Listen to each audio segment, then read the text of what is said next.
Monica Gary di atas laporan anda, dan di segmen seterusnya kami akan bincangkan bagaimana anda mengetahui adab di dalam talian. Dan ini merupakan satu perkara yang sangat penting untuk kita sampaikan kepada anda sebab kita faham konsep adab dalam berkomunikasi ini berubah seiring dengan peredaran zaman. Kalau dahulu kita intonasi suara kita, cara kita bercakap dan juga mimik wajah kita itu merupakan peranan yang penting. Tapi sekarang ni dalam dunia digitalisasi, Hana, semua orang bebas untuk memberikan komen, untuk menghantar sebarang pandangan, dan kadang-kadang pandangan-pandangan tersebut mampu untuk mengguris perasaan seorang dan juga menyentuh sensitiviti dalam masyarakat. Jadi bagaimana untuk kita tahu, untuk kita belajar cara adab dalam talian, kita akan bersama dengan tetamu kita di talian Skype, Lieutenant Colonel Mustafa Ahmad, retired Naib Presiden Kanan Outreach and Pembangunan Kapasiti Cyber Security Malaysia. Assalamualaikum. Waalaikumsalam warahmatullahi wabarakatuh kepada Hana dan juga kepada Munawar, dan saya mengucapkan ribuan terima kasih kerana dah berminggu-minggu siri dengan siri Cyber Security Malaysia bersiaran di Selamat Pagi Malaysia. Kami sungguh berterima kasih dan menghargai peluang ini untuk memberitahu kepada penonton-penonton bagaimana pentingnya keselamatan cyber. Dan pada hari ini kita bercerita tentang adab dalam talian adalah merupakan satu perkara yang amat penting yang perlu kita mengetahui dan perlu kita sama-sama bersama-sama kita kata ini adalah satu jihad untuk menentukan bahawa kita bila berada dalam talian ni kita berada antara yang orang yang saya kata yang beradab dan juga beretika berada dalam talian. Hana dan Munawar. Ya. Betul tu tuan. Dan kita sedia maklum dalam dunia digitalisasi sekarang ini tuan, segalanya di hujung jari dan semua bebas untuk memberikan komen dan juga menghantar pandangan mereka khususnya di platform media sosial. Jadi mungkin untuk permulaan ini tuan mungkin boleh berikan kepada penonton apakah yang dimaksudkan dengan adab dalam talian. Apa antara adab-adab yang perlu mereka ketahui dan ada batas-batasnya tuan? Betul-betul. Baiklah, untuk makluman Munawar dan juga Hana dan juga penonton sekalian, adab ni kalau kita kata di alam cyber dan alam fizikal sama je. Orang kata iaitu kita tingkah laku serta macam orang tutur kata yang sopan, budi bahasa, budi berketi yang halus dan juga cara berkelakuan dalam situasi tertentu. Seperti adab dalam pergaulan, sewaktu makan, semuanya kita mesti ada adab tertentu. Dan juga kita lihat bahawa di sini bahawa masalah yang berlaku pada waktu ini ialah kadang-kadang berbeza pula apabila berlaku orang apabila berada di atas talian dan berada di alam fizikal. Dan ini yang merupakan satu perkara yang orang kata sungguh pada waktu ini menggusarkan kebanyakan orang. Dan dikatakan bahawa dikatakan dalam konteks adab dan talian ini kita lihat bahawa pada waktu ini banyak benda-benda yang tak sepatutnya berlaku. Dan yang terkini saya ingin bawakan ialah yang berlaku pada minggu lepas. Isu terkini bahawa ada Zoom Raider sekarang ni.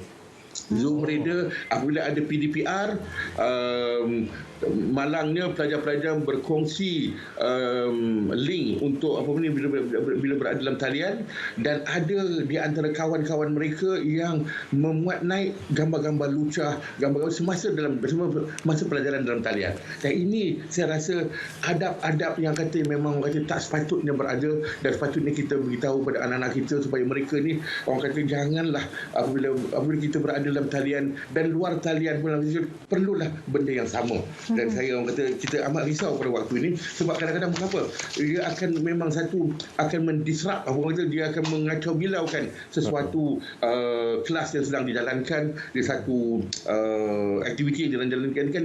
Jadi inilah katakan masalahnya Hana dan Munawar, mereka ingat mereka ni apabila berada dalam talian, orang dia kata dia ingat dia anonymous, ke tanpa namaan. Orang ingat orang tak tahu siapa dia.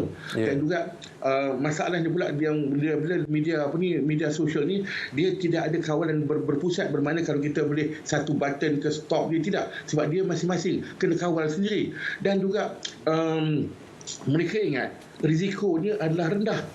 Walhal banyak risiko-risiko yang timbul, dan masalah itu satu kuasa asimetrik, bermakna seorang tu mempunyai kuasa, orang yang berkomunikasi itu mempunyai lebih kuasa, dia boleh mengata, boleh apa, orang tidak siapa yang boleh menahan mereka. Jadi di sinilah kita kata bahawa penggunaan media sosial bukan sahaja mestilah beradab dan mestilah mengikut tingkah laku. Bukan apa, kita lihat bahawa kalau kita ingat kita boleh terlepas dalam tu, ingat bahawa apabila kita berada dalam talian, dalam cyber, kita meninggalkan jejak digital.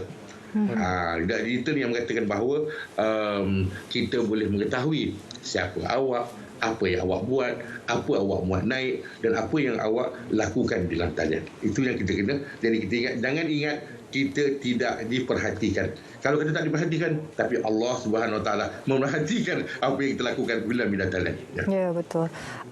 Jadi apakah kepentingan adab dalam talian ini dan apakah ciri-ciri yang mereka perlu ada pengguna internet ni, contohnya untuk mengatakan mereka ini mempunyai adab dalam talian? Okey. Mengenai adab dalam talian ni, ialah tentunya talian ini penting untuk mewujudkan warga digital yang berilmu, beretika dan bertanggungjawab. Dan di era teknologi digital yang dinamik masa kini, kita terdedah dengan pelbagai ancaman dan serangan cyber.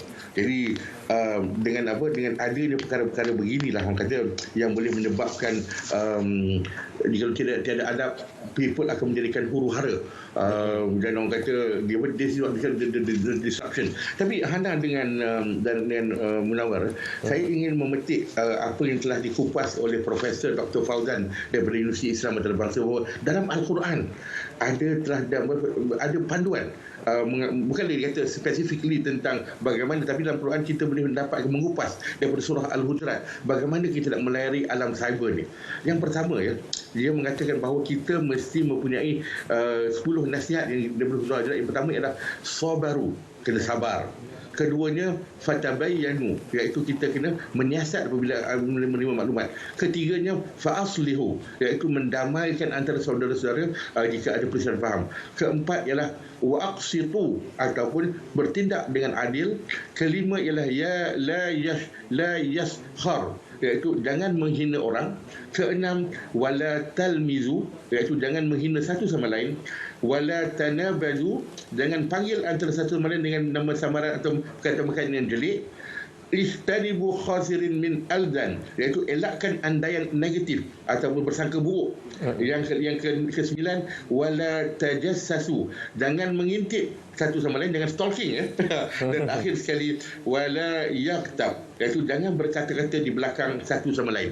Ini bermakna jangan mengumpat. Jadi bermakna sama je. Apabila kita berada dalam fizikal dan dalam media, itu sama. Jadi kita kena beradab supaya sebab masalah bila berada dalam talian ni, perkara-perkara ini akan lebih. Di kalau alam fizikal, bila kita berjumpa baru kita tahu, tapi dalam alam cyber ni dia 24 jam, sampai ke rumah pun akan diikut. Inilah jadi yang kata bully cyber, trolling dan berbagai-bagai yang berlaku pada waktu ni. Hanan dengan Munawar. Baik Tuan, dalam situasi sekarang ini sudah pasti yang kita ingin mewujudkan sebuah masyarakat yang merupakan, setiap dari individu dalam masyarakat tersebut merupakan pengguna internet yang berhemah dan bertanggungjawab. Namun dalam situasi pandemik, kita nak beralih kepada endemik ini, kita lihat wujud penularan berita-berita palsu di luar sana yang mampu menggugat keharmonian negara kita. Jadi mungkin Tuan boleh kongsikan juga apa antara adab untuk kita menerima dan juga berkongsi berita-berita di luar sana, Tuan. Saya kata salah satu perkara sebenarnya dalam saya angkatan tentera dulu, saya kita dalam kami ada suatu konsep di mana mengatakan bahawa center of gravity ataupun pusat graviti sesuatu negara. Jadi banyak negara-negara mempunyai pusat graviti seperti ekonomi ataupun dia punya sumber asli. Tapi di Malaysia uniknya center of pusat graviti kita ialah pertalian antara kaum. Bagaimana kita perhubungan antara kaum besar di Malaysia, perhubungan kita apabila sesuatu negara yang ingin mempunyai iri hati ataupun nak mengacau bilaukan negara kita, pertama kali dilakukan ialah untuk mengacau bilaukan pertalian di antara kaum ni. Di sinilah kita lihat bahawa media sosial ni adalah merupakan platform yang begitu kondusif untuk melakukan mengacau bilaukan sesuatu, orang kata, pertelaian antara kaum kita. Begitu mudah dengan adanya berita palsu lah, dengan mengatakan perkara-perkara yang bukan-bukan. Dan di sinilah kita kena bahawa kita kena jaga pertalian di antara kaum kita ni supaya jangan ada yang boleh memuat naikkan perkara-perkara yang boleh menyakitkan hati, boleh menggusarkan sesuatu kaum yang lain. Jadi sebab kita bahawa kalau berlakunya sesuatu masalah pada pertalian kaum, maka Malaysia akan rosak dan akan menjadi menggugat keselamatan negara kita. Jadi sinilah yang berita palsu ni, fatabayanu tadi, kita kena periksa dulu, kita kena tengok dulu, dan orang kata barulah kita menghantarnya atau kita kongsi. Dan saya amat risau pada waktu ini, kita lihat bahawa dalam kajian kami, rupa-rupanya sekarang ni, bukan saya nak mengatakan apa, warga emas sekarang ni merupakan antara warga-warga yang terlalu mudah untuk memviralkan. Sebab mungkin satu ialah mungkin mereka mendapat, orang kata, dikatakan mereka ni adalah digital migrant ataupun penghijrahan digital.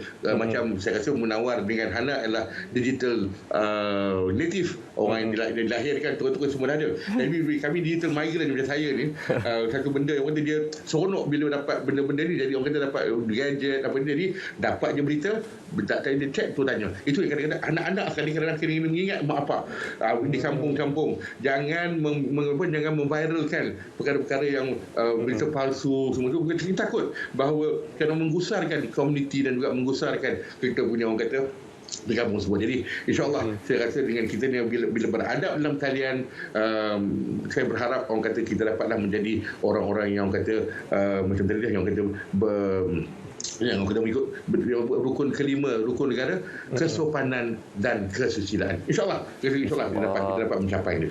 InsyaAllah. Jadi apa yang boleh kita rangkumkan adalah peranan kita semua, peranan masyarakat dan peranan individu dalam kita membudayakan nilai-nilai murni dan juga adab dalam kita bermedia sosial ini, ya Tuan. Baik, Tuan, ini merupakan ruang yang kita ada, Tuan. Jadi kita ingin ucapkan terima kasih kepada Lieutenant Colonel Mustafa Muhammad Ahmad, Bersara, Naib Presiden Kanan Outreach dan Pembangunan Kapasiti Cyber Security Malaysia, atas perkongsian hari ini. Kita harapkan semoga penonton semua mendapat manfaat dan juga terus beradab dalam talian. Betul. Terima kasih. Terima kasih, Tuan. Baik, Menawar, seterusnya kita akan berehat seketika dan kembali lagi dalam Selamat Pagi Malaysia.